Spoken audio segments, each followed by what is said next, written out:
যে তোর বাইরে থেকে টাকা পাই, টাকাও দেস না, আবার তোর যেটা বললি ওইটাও তুই শোনস না। তো আমি আবার ওরে ইয়া দিছি যে আমি কি শুনবো তোর। এর মধ্যে আমার একটা থাপ্পড় দিয়ে আমার এই খাটের মধ্যে ফালে মানে দস্তাদস্তি করতে গেছে, আমার গাড়ির মধ্যে অনেক জায়গায় চিনি হয়ে করছে। আমি এবার দিয়ে চিৎকার দিয়েছি আর আমার মা কলেজে দৌড়ে আসছে। শরীয়তপুরের ভেদরগঞ্জ উপজেলার সখীপুরে ৭ মাসের অন্তঃসত্ত্বা নারীকে ধর্ষণ চেষ্টার অভিযোগ উঠেছে ছাত্রদলের এক নেতার বিরুদ্ধে। এ ঘটনায় ওই নারীর মা বাদী হয়ে থানায় মামলা করেছেন। তবে মামলা দায়েরের পর আসামির পক্ষ থেকে নানাভাবে হুমকি দেওয়ার অভিযোগও করেছেন ভুক্তভোগী পরিবার।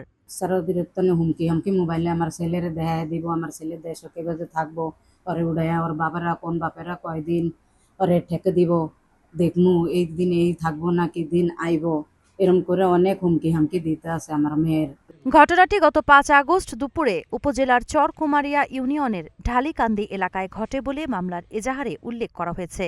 অভিযুক্ত মিলন ঢালি ওই এলাকার আক্কাস ঢালির ছেলে। ভুক্তভোগী আইরিন লাবণী ৭ মাসের অন্তঃসত্ত্বা। ঘটনার দিন বাড়িতে তিনি একা থাকার সুযোগে মিলন ঢালি ঘরে প্রবেশ করেন বলে অভিযোগ করা হয়। আর অনেক দিন আইসে টাকার লইগা যে তোর বাড়িতে টাকা পাই, কিছু টাকা পাই। আমি কই তাহলে বাড়িতে টাকা পাইলে বাড়িতে চাম কি। ওই আমার কইতাছি যে না, মানে খারাপ ইশারা ইঙ্গিত দিতেছে, যদি আমার কথা শুনোস তাহলে আমার টাকা লাগবে না। মানে আমার বাড়িতে না থাকলে আয়সা এইসব প্রস্তাব দেয়। ওরা আমি ওর কথা করি নাই। ওই দিন আয়সা আমার সাথে এমন অনেক খারাপ টিয়ে করছে। এক পর্যায়ে তাকে জড়িয়ে ধরে শ্লীলতাহানি ও ধর্ষণের চেষ্টা করা হয় বলে মামলায় অভিযোগ করা হয়েছে। এ ঘটনায় ৯ আগস্ট ভুক্তভোগীর মা সখীপুর থানায় ধর্ষণ চেষ্টার মামলা করেন।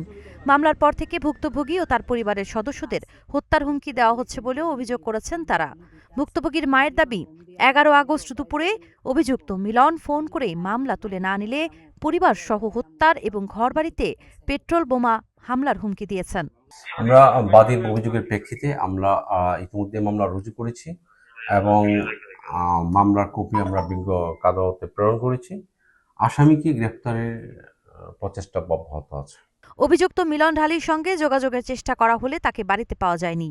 তবে সোমবার সামাজিক মাধ্যমে অভিযোগ অস্বীকার করে বলেন, আইরিনের ভাইয়ের কাছে তিনি টাকা পান। টাকা চাওয়াকে কেন্দ্র করেই আইরিনের সঙ্গে কথা কাটাকাটি হয়। ধর্ষণ চেষ্টার অভিযোগ মিথ্যা ও ভিত্তিহীন। এ বিষয়ে জেলা ছাত্রদলের আহ্বায়ক HM জাকির হোসেন বলেন, চরকুমারিয়া ইউনিয়নে বর্তমানে ছাত্রদলের কোনো কমিটি নেই। দলের নাম ব্যবহার করে কেউ অপরাধ করলে তার দায় ছাত্রদল নেবে না। সখীপুর থানার ওসি মোফাজ্জল হুসাইন বলেন, ভুক্তভোগীর অভিযোগের ভিত্তিতে ধর্ষণ চেষ্টার মামলা হয়েছে এবং মামলার কপি আদালতে পাঠানো হয়েছে। আসামিকে গ্রেপ্তারের চেষ্টা চলছে। সাবা খান, নাগরিক প্রতিদিন।